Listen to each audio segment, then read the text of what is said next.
Christine Kavanagh, a Cork mother who has a plea to the government about addiction services in Ireland. Christine's family paid the highest price with unimaginable tragedy. For sensitivity reasons, we pre-recorded this interview. Christine, can I bring you back to 2016? And that was when your 31-year-old son, Ross, died of epilepsy. He was the first of your children to pass away. How did you cope with that? Being honest, I thought I would be able to cope better at the start. It did kind of get me down very bad, but then I had to, because I still had 8 other children at home. So you just kept going? I kept going. I'll fast forward then 5 years later, and you got that phone call that any mother would dread. Your son Leon, also at that point was 31. He had died from a heroin overdose. Yeah. It was a guard knocked to my door on Friday night, and he said, Christine, Leon's after overdosing in Cork Street. You need to come to the Mercy. I ran in the door, I shut the door in the guard's face, and I opened the door. I said, I'm so sorry. So I got there in about a quarter of an hour. He was up in the ICU. It was COVID. So they allowed me just to go up, you know, and just see him. So they said, look, if we could keep him here till Monday on this machine. I said, look, fine, he's not going to wake up. And they said, we'll try to do our best. But by law, they had to keep him on the life support machine. So he got till Monday morning and passed away. The circumstances of his death were really upsetting for you? Desperate, desperate that he was found down the lane with heroin, spoons, needles and everything. I bring you on then to the beginning of this year, 2025, and you got a call to say that Damien, your other son, had been found dead. He was only 36. He had been addicted to heroin. He had moved to Wales to get clean, to get a new life. What happened? Damien went away, cleaned himself up. It was fantastic. I don't know. There's still an investigation going on, so I'm not saying anything. But Damien was flying over there. He got his own beautiful apartment. When did you last speak to him? 2 weeks before Christmas. I don't do FaceTime, but he done FaceTime with my daughter, Lana, and he was slagging me.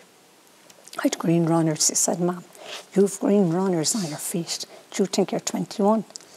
And I was slagging. I was going down to the homeless run. I was out buying all the stuff for them, you know, because they looked after my children when they were on the streets. And that was the last I spoke to them. And while you were still waiting for Damien to come home to you, 15 days after that call, you got another call to say the baby of your boys, your youngest boy, Dylan, had been found dead in a homeless shelter in Cork. Yeah, he was home with me for a few weeks. I cleaned him up and everything.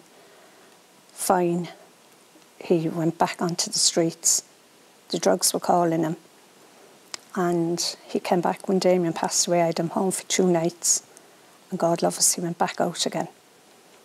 They allowed him into the homeless shelter because his brother was after passing away. And he was online at 7 o'clock.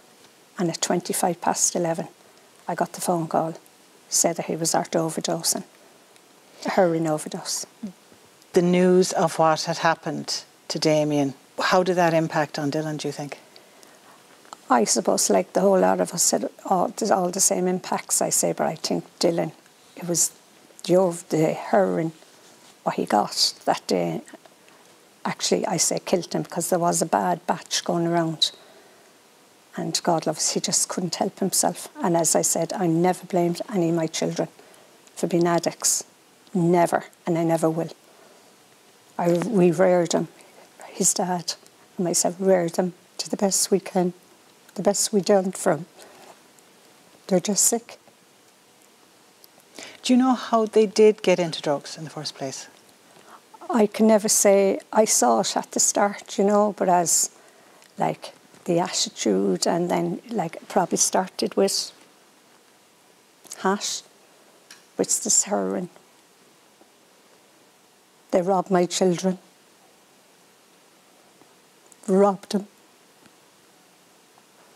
When your children are in the throes of addiction like that, and you know you have to keep yourself safe and the rest of your family safe, and they must have been very difficult times. They were very difficult times. Very. I often had to lock myself into the room, and protect myself. And it's not that they were doing harm to me, but it's just that I used to be afraid. And they can rob the eyelashes out of your eyes if you had them in there. Addiction, it's all about that, They have to go and feed their habit. You must feel as a mother, feel very guilty having to keep the door shut in your own child's face. 100%. 100%. I felt very guilty, but I didn't know what other way to go or work with it, And I know there's people all over the world in the same position as we were, but they have to go out and try to get help for them. Do you know what I mean? You can't leave them under your roofs either, being afraid and everything. God love them, But as I said, I thought I was helping them the best I could. I know I was, but as I said, there wasn't enough help out there for them and for me to help them. What services were there when particularly Leon and Dylan tried to get clean, turn their lives around? What was there when you went looking? There was really nothing. I went to my GP, and I have to say 100% my GP done everything for me. We had no medical card. He looked at him. He said, don't worry about the money.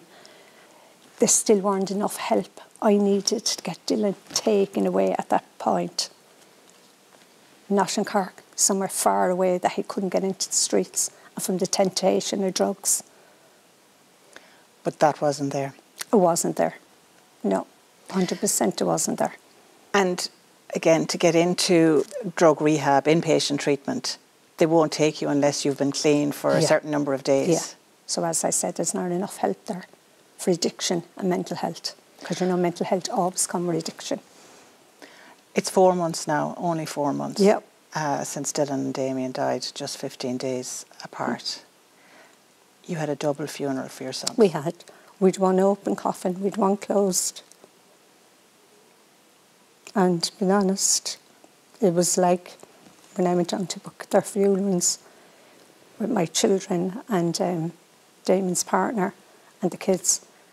And we went down, I said, Joe Coughlan, Joe, did you ever see the likes of this? He said, only in a car crash.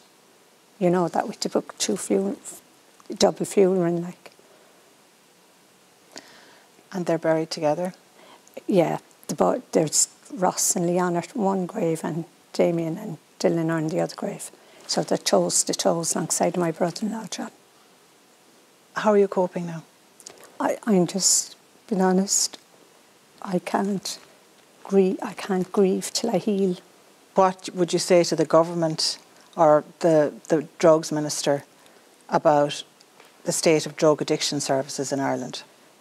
Number one, they'd want to listen. I'm only one voice, but I know there's probably thousands of voices that could be like me.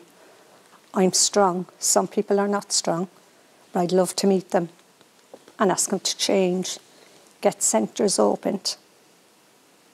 They should, being honest, but it's all right. Their kids are probably safe, they're not on drugs. But what about the people whose children are on drugs? They haven't the pain that their dad and me have to carry every day, sisters and brothers and their children. Do you think people with addiction are looked at differently? They are. They should be recognised, not junkies on the street. They should be recognised. Now, we have a drug injection centre here in Dublin now. You would like to see one of those open in Cork? 100%. Years and years ago when my kids were young, I'd say no. No, I would love one opened. They can go in, they can inject, they can be supervised. These needles can be topped. You're walking down the street, there's needles on the floor. Do you know? And if they were supervised, it might have saved them. My 2 children might have been saved if they were inside a centre. That's a very hard thing to think, isn't it? Yeah, yeah, but if I could take this pain away from another family, to go through what we're going through. But I would love to say, I'd love to meet the minister face to face and just say, they're not doing their job properly. No one should go through this.